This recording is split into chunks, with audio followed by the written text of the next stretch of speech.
याला किती झाडं उगवणार? एक झाड उगवणार. त्या एका झाडाला त्या झाडाच्या आयुष्यात किती सफरचंद येणार? म्हणले मोजमाप करता येणार नाही, एवढे येणार. मग तेवढ्या सफरचंदामध्ये किती बिया असणार?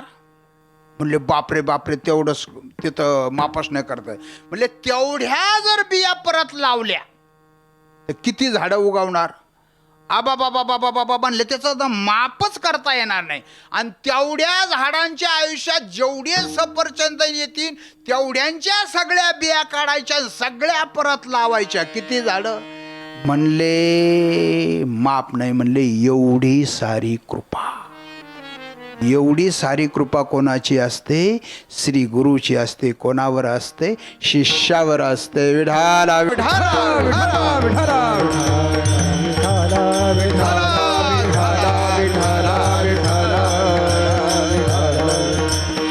गुरु वर्म सांगतात, शिष्याला वर्म देतात.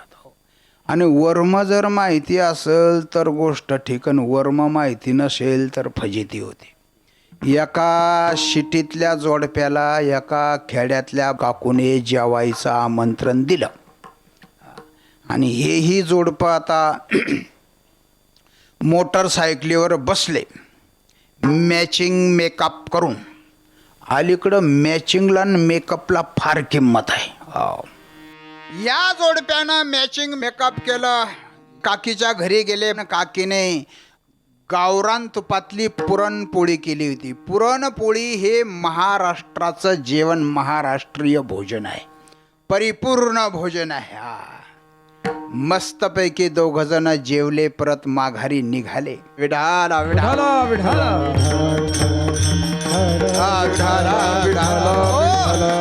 हा म्हणतो अगं रेश्मा. ती म्हणते काय रे रमेश? म्हणले तू अशी पुरणपोळी करणार का? ती म्हणाली हो, तू सगळं साहित्य आणून दे, मी पुरणपोळी करते.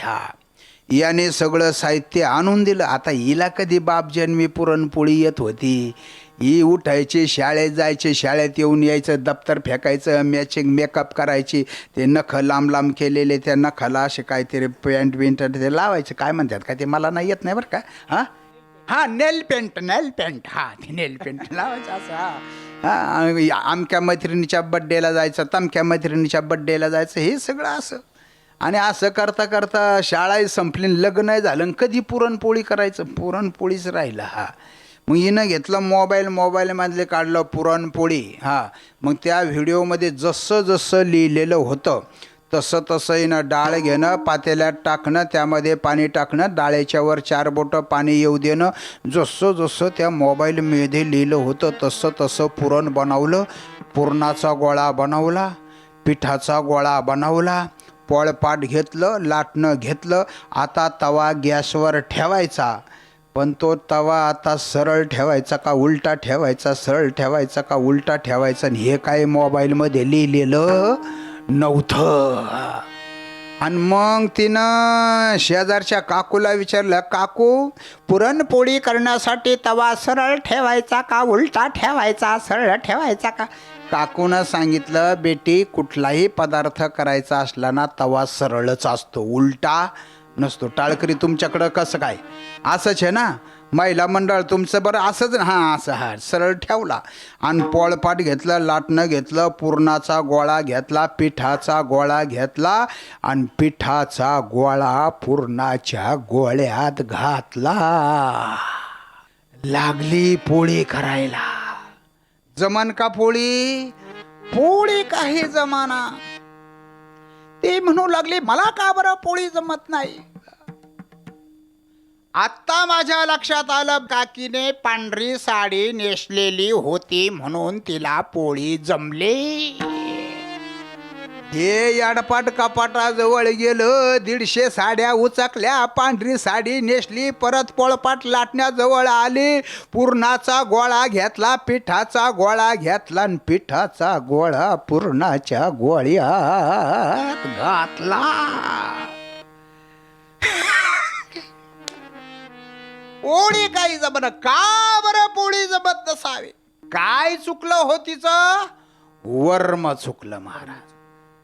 ऐसे वर्मा मज धावी नारायणा, ऐसे वर्मा मज धावी नारायणा, ऐसे वर्ममज धावी नारायणा, ऐसे वर्ममज धावी नारायणा. अंतरीच्या खुना, अंतरीच्या खुना प्रकटोनी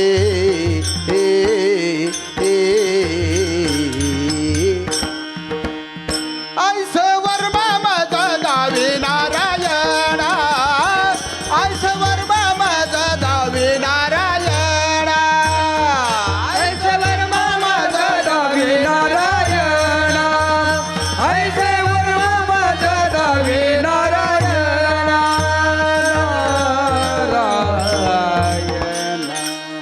वर्म माहिती नसेल तर फजिती होते आणि सद्गुरू तुम्हाला आम्हाला वर्म शिकवतात, वर्मा सहित सद्गुरू शिकवतात. एक वेळेस विदुर काका जरा नाराज दिसले. भगवान श्रीकृष्णाने विचारलं, काकाश्री तुम्ही नाराज का? म्हणले त्याचं कारण असं आहे, मी दरबारात गेल्याच्या नंतर जो दुर्योधन आहे ना, तो म्हणतो या विदुर काका. वास्तविक नात्यानं मी त्याचा चुलता आहे. एक तर त्याने काका म्हणावा, किंवा तो मंत्री या नात्याने, किंवा तो युवराज या नात्याने त्याने मला फक्त विदुर म्हणावं. पण तो विदुर म्हणत नाही, विदुर काका म्हणून माझा अपमान करतो. म्हणले मग एक काम करा. म्हणले काय? म्हटले तुम्ही त्याच्या अगोदर जाऊन बसत जा. मग काकाश्री दरबार भरायच्या अगोदर दरबारामध्ये हजर. आणि दुर्योधन दरबारात आला, इकडं तिकडं पाहिलं तर काकाश्री बसलेले होते. हे बघा म्हणले, आज आमच्या अगोदर विदुर काका हजर आहे. तिथंही विदुर काका म्हणून घेतलं. काय अगोदर आलं तर असं, लेट आलं तर या विदुर काका. म्हणले एक काम करतो आता, काय त्याच्या बरोबरच जातो दरबारात. हा. आणि मग दरबारामध्ये अगोदर काकाश्री येऊन लपून बसले. आणि दुर्योधन आला बरोबर, लगेच जवळ आले आणि दोघं बरोबर आले. लगेच दारामध्ये उभे राहिलेत. सगळे बाकीचे मंडळी उठून उभे राहिलेत. आणि दुर्योधनाने सांगितलं, हे बघा आज विदुर काका आणि मी आम्ही दोघं बरोबर आलेलो आहे. तिथे विदुर काका म्हणूनच घेतला. परत काकाश्री नाराज झाले. एक दिवस नदीच्या किनारी बसले. भगवान श्रीकृष्णाने विचारलं, काय झालं काकाश्री?